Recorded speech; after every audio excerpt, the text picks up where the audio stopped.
Have you ever searched for the perfect Christmas tree? I know my family and I have for a long time. And our story today is about the year of the perfect Christmas tree. The author is Gloria Houston, and she was born in Appalachian Mountains of North Carolina, which is where we are here in Waynesville. This is a fictional Christmas story, but it's more of a Christmas memory, and it's been passed down to Gloria by way of her grandmother and her mother. It's a story about a little girl named Ruthie and her family, their search for the perfect Christmas tree, and all the little miracles that have happened along the way. So again, this is the year of the perfect Christmas tree.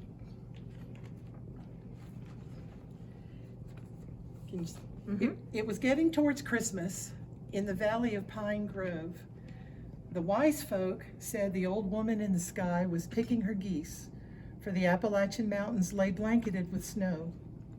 The road wound like white ribbons around the misty blue ridges, tracked by the runners of wagons, sleds, and sleighs. Occasionally, an automobile chugged its way through the silence. Across the ocean, the Great War raged, but in the valley, all was at peace. It was getting on toward the Christmas Ruthie would never forget. The Christmas when the village almost did not have a Christmas tree. It happened this way. Ruthie told me so.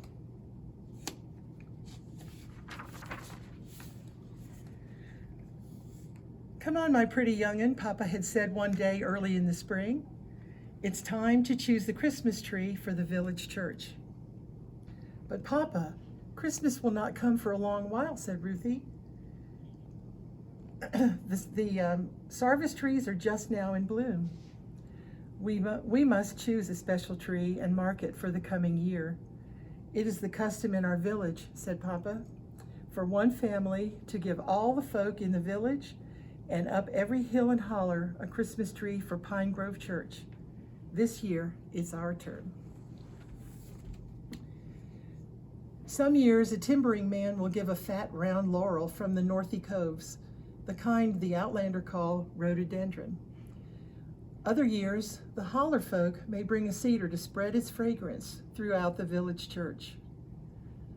"What kind of tree shall we have, Papa?" said Ruthie. "We shall have a balsam Christmas tree, my pretty young'un," said Papa. "The balsam grows up the rocky crags where only a venturesome man may go. The balsam is a perfect tree. It grows up high near to heaven."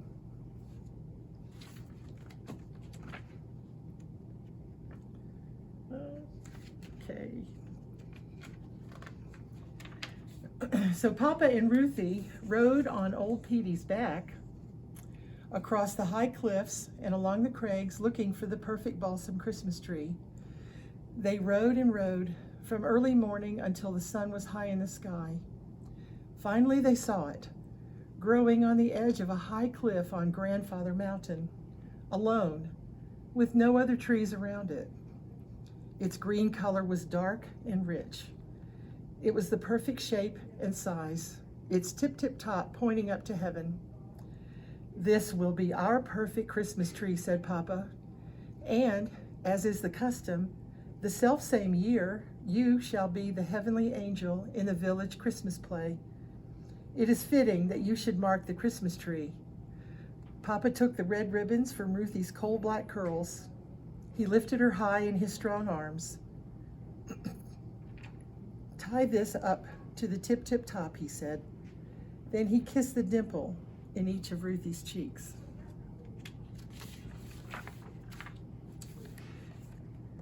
The summer came, and Papa was called away to be a soldier. He went to fight in a war far across the sea. That year, the timber was not cut, so Mama had no money to buy coffee, sugar, or cloth for new dresses. Mama and Ruthie drank peppermint tea sweetened with honey. Mama lowered the hem of Ruthie's dresses and embroidered pretty flowers over the tears and mends. Together they tended the little garden, growing vegetables to eat. And every night, Mama tucked Ruthie into her little bed and listened as she said the same prayer. "Please send my papa home for Christmas," Ruthie whispered. "And please have old St. Nicholas bring me a doll with a beautiful dress, the color of cream, all trimmed with ribbons and lace."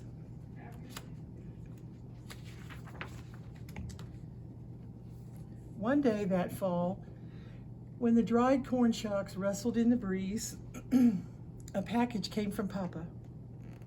In it were soft silk stockings for Mama and blue satin hair ribbons for Ruthie. There was a letter, too. "I'll be home for Christmas," the letter said. "The war is finally over. The armistice was signed today." The days passed. Each day Ruthie ran home from school as fast as the deer that fed by the stream. "Is Papa home?" she called as she ran up the steps. But every day Mama said, "Not today, maybe tomorrow.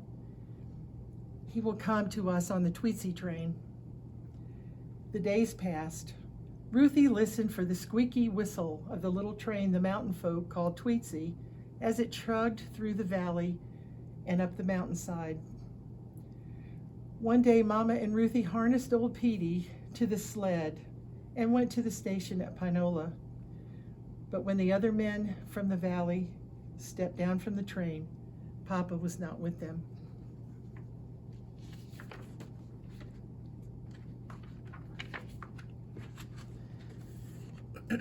Soon, there was only one more day until Christmas Eve. Over at the school, Miss Jenny and her pupils were practicing the Christmas play. The children sang the Appalachian lullaby, "Jesus, Jesus, rest your head. You have got a manger bed." Miss Jenny chose the boy and girl who would be Mary and Joseph. Then she called Ruthie's name. "This year, you shall be the heavenly angel," Miss Jenny said. "This is the year your papa will give the church its Christmas tree." Miss Jenny helped Ruthie climb up to stand on the teacher's chair so it would look as if she were up in the sky. Miss Jenny showed her how to hold her arms just so. "If you wear a dress with great big sleeves," said Miss Jenny, "it will look like you have wings." "Mama, Mama," said Ruthie as she ran up the front steps that day, "I must have a new dress with great big sleeves. I am going to be the heavenly angel when Papa gives the Christmas tree." "Oh, my pretty young'un," said Mama, "I have no cloth to make a dress with great big sleeves, and I have no money until your Papa comes home." Mama kissed the dimple in each of Ruthie's cheeks and hugged her daughter tightly.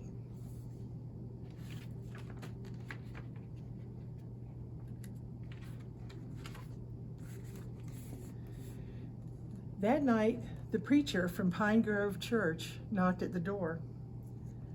"Tomorrow is Christmas Eve, Miss Green," he said, "and Tom is not yet home from the war. Chad McKinney has been saving a prime cedar on his bottomland for Christmas next. He'd as leave cut the tree this year." "This is the year our family gives the tree," said Mama. "Tom chose it before he went away to war." "Well, I had hoped you would have heeded my wish," said the preacher. "The church must have a Christmas tree when the morrow comes." "Tom is as good as his word. Our family will give the tree this year," said Mama. Late that night, Mama wakened Ruthie. They dressed in their warm coats, hats, and mittens. Mama hitched old Petey to the big sled Papa used to haul fire logs down from the ridges. The moon shone silver as Mama and Ruthie made their way up the hill. Ruthie carried the lantern.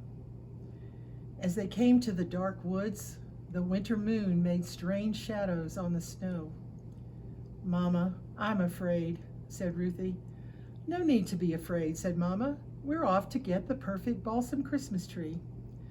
Mama began to sing, "I wonder as I wander out under the sky." Ruthie joined in the song. Soon she forgot to be afraid.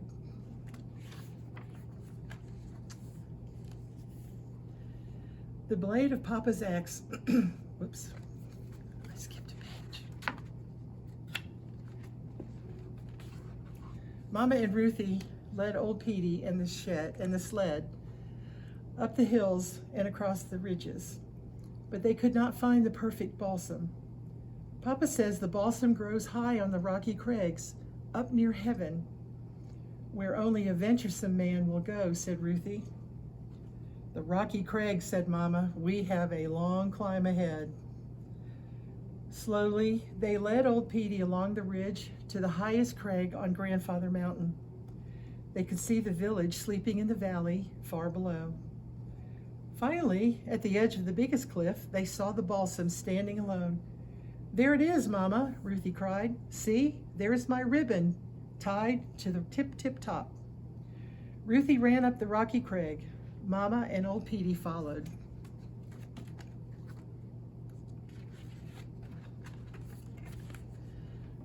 The blade of Papa's axe shone in the moonlight as Mama lifted it high.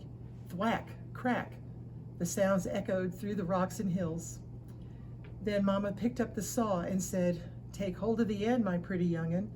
Pull as hard as ever you can. Mama pulled, Ruthie pulled. Pull, pull, back and forth, until the perfect balsam Christmas tree fell softly into the snow. Ruthie and Mama lifted the tree onto the sled and tied it there. Then they made their way down the ridge. I saw 3 ships come sailing in on Christmas Day in the morning, they sang. Through the soft snow, they led old Petey to the church.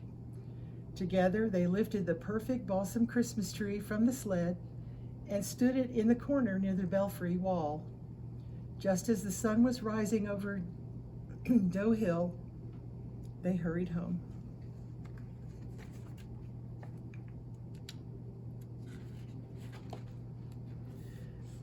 Tucking Ruthie into her little bed, Mama whispered, the folk shall have their Christmas tree, and you shall be the heavenly angel this year.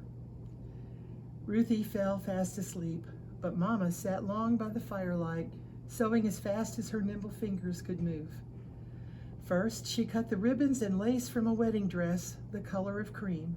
From it, she fashioned a smaller dress with flowing sleeves. Then she took a soft silk stocking, stuffed it with lamb's wool, and stroked it until it was smooth and round. She embroidered it with 2 blue eyes, little black curls, and made a dimple in each cheek. From the scraps of Ruthie's dress, she made a tiny dress just like it, all trimmed with ribbons and lace. She dressed the stocking doll in the tiny dress.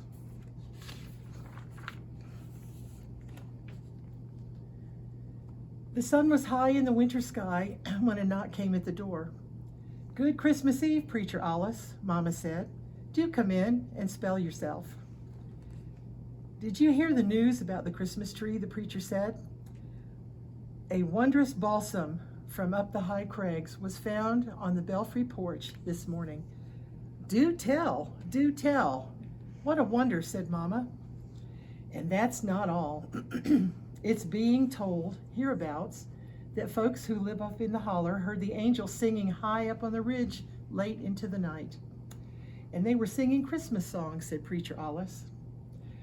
Ruthie hid her face in Mama's patchwork quilt so the preacher wouldn't see her laugh. Daylight was fading when Mama helped Ruthie into the prettiest dress Ruthie had ever seen. It was made of softest silk, the color of cream, trimmed with ribbons and lace. It had long flowing sleeves.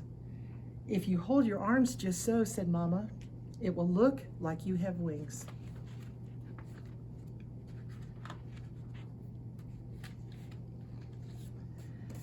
At the church, the ladies of the valley had decorated the perfect balsam Christmas tree.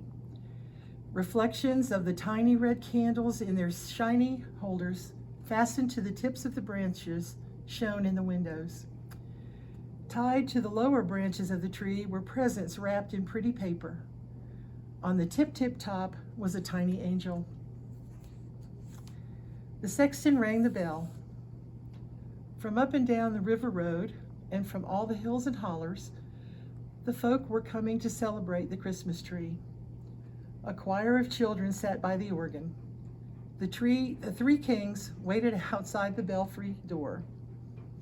Behind the bedsheet curtains, Mama helped the little Mary put her doll to bed in the manger. Ruthie climbed up and stood on the preacher's big chair. The ladies pushed the bedsheet curtains back. Ruthie could see herself in the dark church windows. She was careful to hold her arms just so. In her beautiful dress, it looked as if she had wings. "Behold, I bring you good tidings of great joy," said Ruthie, the heavenly angel.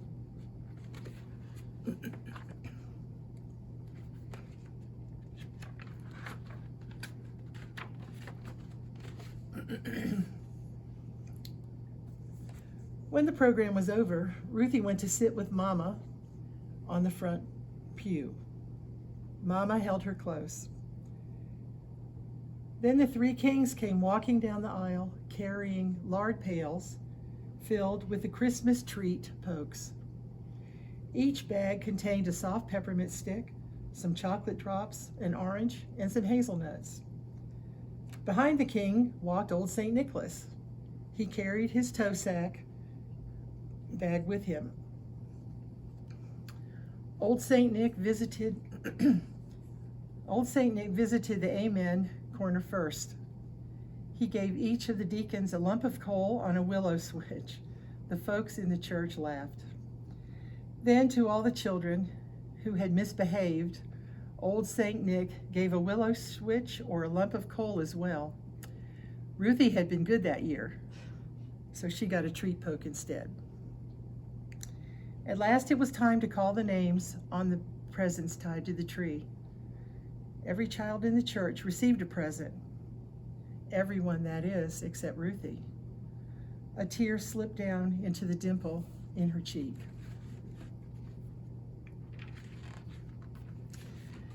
Then one of the kings reached to the tip top of the perfect balsam Christmas tree. He lifted the tiny angel down. "Why, Ruthie," said old St. Nick, "this tiny angel looks just like you." And it did. The tiny angel was wearing a dress just like Ruthie's. It was made of softest silk, the color of cream. It was trimmed with ribbons of lace. The sleeves were long and flowing, and it looked as if she had wings. The angel's curls were as black as coal, and she had a dimple in each cheek. Ruthie hugged the tiny angel and kissed its silky cheek, which felt just like the silk stockings Papa had sent to Mama. The preacher said the benediction, and St. Nicholas wished to one and all a happy Christmas. Slowly, the people began leaving the church. Mama and Ruthie walked out the belfry door. St. Nicholas was standing there. A man in an army uniform stood by him. "And here is another present for you, Ruthie," said St. Nicholas. But Ruthie was so busy looking at the tiny angel that she did not notice until strong arms picked her up. "Let me look at you, my pretty young'un," said Papa's voice. And he hugged Ruthie, Mama, and the tiny angel all at the same time.